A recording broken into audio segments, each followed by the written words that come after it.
नमस्कार, मैं हूं नीलू। तो गजा के भीतर हमास ने बड़ा हमला इजरायली सेना पर किया है और इजराइल के 3 बड़े सेना के जो अधिकारी थे वो इसमें मारे गए, इस तरह की खबर आ रही है। और भी बहुत ज्यादा नुकसान हुआ है। बातचीत करने के लिए मेरे साथ मयंक है। मयंक, अगर बात की जाए सीज फायर की, करीब करीब 3 महीने का वक्त इसको लेकर गुजर रहा है। अब तक हमने देखा कि गजा में इजराइल ने जबरदस्त प्रहार किया इस दौरान, लेकिन अब कहा जा रहा है एक बार फिर से हमास ने पूरी ताकत के साथ जो घुस रहे इजरायली सैनिक थे उन पे हमला किया है। कहां पर यह हमला है, कितना खतरनाक ये हमला है और क्या नुकसान इजरायली देखिए, सेना ये जो हमला हुआ है ये पिछले कुछ महीनों का सबसे बड़ा हमला माना जा रहा है इजरायली सोल्जर्स पे। और जैसा आपने बताया कि इसमें 3 सोल्जर्स की डेथ हो गई है और 5 घायल हो गए हैं। ये हमला देखिए उत्तरी गाजा का जबालिया इलाका है, यहाँ पे ये हमला हुआ। और ये किस तरह से हुआ हम आपको बताते हैं। यहाँ पे एक इजरायली सोल्जर्स का काफिला जा रहा था। इनका हमवी व्हीकल कहलाता है, जो कि high mobility multipurpose wheeled vehicle जो होता है। इसमें इजरायली सैनिक जा रहे थे। आप उसको सरल भाषा में समझिए, इजरायली सैनिकों का एक वाहन था बड़ा सा जो कि जा रहा था। और ये एक फायर इंजन को स्कॉर्ट करके ले जाया जा रहा था आगे। इसी दौरान क्या हुआ, अचानक सड़क के किनारे एक बड़ा एक्सप्लोजिव डिवाइस पहले से लगा हुआ था जिसमें धमाका कर दिया गया। और ये ठीक उस समय हुआ जब ये व्हीकल उसके ठीक बगल से जा रहा था, एम्बुश करके। ये एक माइन था, आप एक प्रकार से समझिए कि एक माइन थी जो कि सड़क के किनारे लगाई गई थी। और जैसे ही उसके बगल से काफिला गुजरता है उसको ब्लास्ट कर दिया गया। अब ये जब ब्लास्ट होता है तो उसके बाद देखिए क्या हुआ कि जो सोल्जर्स थे वो कुछ की तो 3 लोगों की तो तुरंत अधिकारी आपने बताया कि वहीं पे मौत हो गई, कई सारे लोग घायल थे। लेकिन ये जिस इलाके में हुआ वहाँ पे रेस्क्यू करना बहुत ज़्यादा मुश्किल था, क्योंकि देखिए ये पूरे इलाके से इस पूरे रोड पे जहाँ पे ये काफिला जा रहा था करीब 20 माइंस बरामद हुई हैं।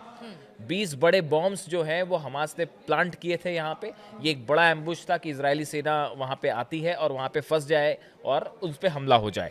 तो इसमें जो है करीब 20 एक्सप्लोजिव डिवाइसेस इस जहाँ पे हमला हुआ है जबालिया इलाके में, इसके आसपास से बरामद किए गए। और देखिए ये जो सोल्जर्स यहाँ पे थे इनको यहाँ से बाहर निकालने में भी काफ़ी वक्त लगा है, क्योंकि यहाँ से जो सपोर्ट सिस्टम आना था उसके लिए भी बड़ा खतरा था कि अगर रास्ते में और एक्सप्लोजिव डिवाइसेस लगे हो या कुछ एम्बुश हो, तो इसके चलते काफ़ी वक्त लगा इनको वहाँ से बाहर निकालने में। तो ये एक बड़ा टफ ऑपरेशन रहा। दूसरी चीज़, एक बड़ी चीज़ जो निकल के सामने आई है वो ये कि देखिए ये जो पूरा इलाका है नॉर्थ गाज़ा का, यहाँ पे हमास और जो इनका अल कसाम ब्रिगेड है ये काफ़ी एक्टिव है। इसकी एक बड़ी वजह यह है इनके पास जो हथियार सप्लाई हो रहे हैं। बताया जा रहा है कि जो हथियारों का, जो एक्सप्लोजिव डिवाइसेस का इस्तेमाल इजराइल की सेना कर रही है, ये उसी को निकाल के उसी का इस्तेमाल इजरायली सेना के खिलाफ कर रहे हैं। इस तरह की जानकारी सामने आई है। देखिए इजराइल जो है वो लगातार टनल्स की तलाश में है या वो उन जगहों की तलाश में है जहाँ पे बंधक हैं, जो मेन ऑपरेशन के एक एम है इजराइल का। तो इस चक्कर में कई जगह पे जो है वो जो माइंस का इस्तेमाल कर रहे हैं इजरायली सोल्जर्स, इसको रिकवर कर लेते हैं हमास के जो लड़ाके हैं वो, और इसी का इस्तेमाल उस रूट पे कर लेते हैं। अब हालांकि ये जांच इजराइल की जो सेना है उनकी तरफ से बयान आया है कि हम इस बात की जांच कर रहे हैं कि आखिर ये इस रास्ते की जानकारी कैसे हमास को मिल गई कि यहाँ से जो है वो काफिला निकलने वाला है।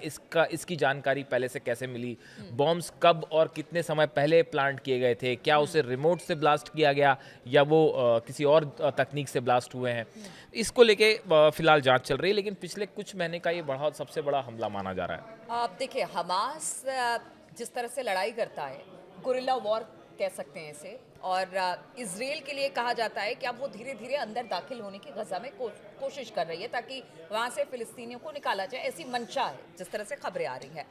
अब ऐसे में ये जो गुरिल्ला वॉर है और हमास एक बार फिर से अगर 3 महीने के बाद अपनी पूरी ताकत के साथ एक बड़ा प्रहार करता है, तो हम यहाँ से कह सकते हैं कि हमास अभी भी खत्म नहीं हुआ है। आप हवाई हमले करके तो इमारत तोड़ सकते हैं, जमींदोज कर सकते हैं, लेकिन जो अंदर टनल है और जहां पर ये हमास के लोग हैं, ये बहुत बड़ी लैंड पर अगर आप लड़ाई करने उतरे हैं तो ये आपके लिए बहुत बड़ी चुनौती बनी है। इजरायली फोर्सेस के लिए बड़ी चुनौती है कि ये टनल्स को खासकर देखिए, जो ऐसा बताया जाता है कि जो टनल्स के गेट होते हैं उसके आसपास माइंस लगा दी जाती हैं। इसमें भी कई बार हमने देखा कि पहले इजरायली सोल्जर्स जो हैं वो इसका शिकार हुए हैं।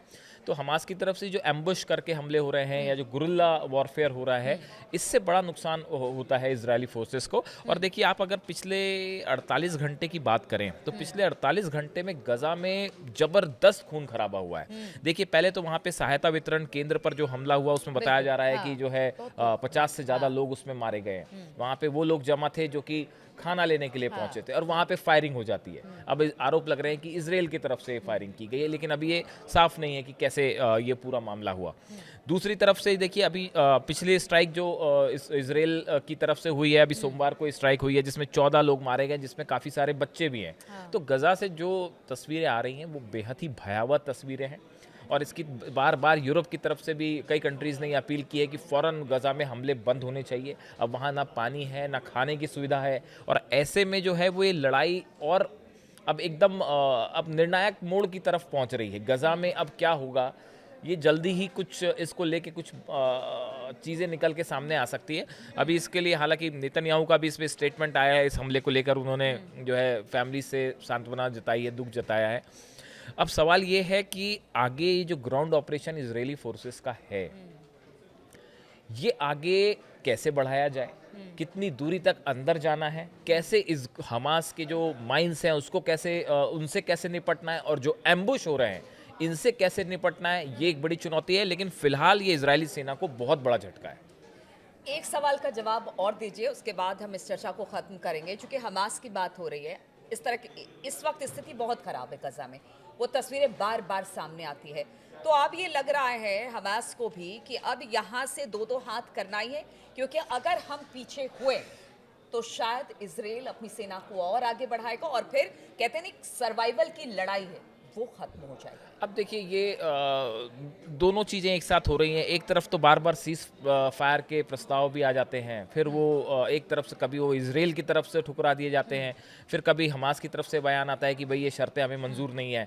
तो इनके बीच में जो अभी स्थिति है वो गजा में ग्राउंड में बेहद ख़राब स्थिति है। और हमास की तरफ से जो है वो तो समय समय पे जवाब देने की कोशिशें लगातार जारी है ही। अब देखिए, जिस तरह से अमेरिका में हमने देखा कि कोलोराडो में हमला हुआ, इसके पहले वाशिंगटन में जिस तरह से हमला हुआ, और पूरी दुनिया में जो है ज्यूज़ को लेके एक प्रकार का जो गुस्सा देखने को मिल रहा है। तो देखिए, ये गजा वाला जो इम्पैक्ट है ये अब सिर्फ गजा तक सीमित नहीं है, ये बाहर भी फैल चुका है। और अब हमास का आगे क्या होता है, इजराइल की फोर्सेस इसका कैसे जवाब देती हैं, ये अगले 24 घंटे में शायद कुछ पता चलेगा। तो चलिए, अभी गजा में जिस तरह से हमास ने बड़ा हमला किया इजरायली सैनिकों पर, ये अब एक बड़ी चुनौती इजराइल के लिए बनती चली जा रही है, क्योंकि देखिए फोर्सेस जो हैं इजराइल की वो अंदर दाखिल होने की कोशिश कर रही है और वहाँ से जो फिलिस्तीन है उनको विस्थापित करने की कोशिश भी की जा रही है, जिस तरह की खबर लगातार आ रही है। अब हमास आगे और किस तरह की चुनौती पेश करेगा इजराइल के सामने, ये देखने वाली बात होगी। हमारी नज़र भी इस पर बनी रहेगी। आप बने रहिए हमारे साथ।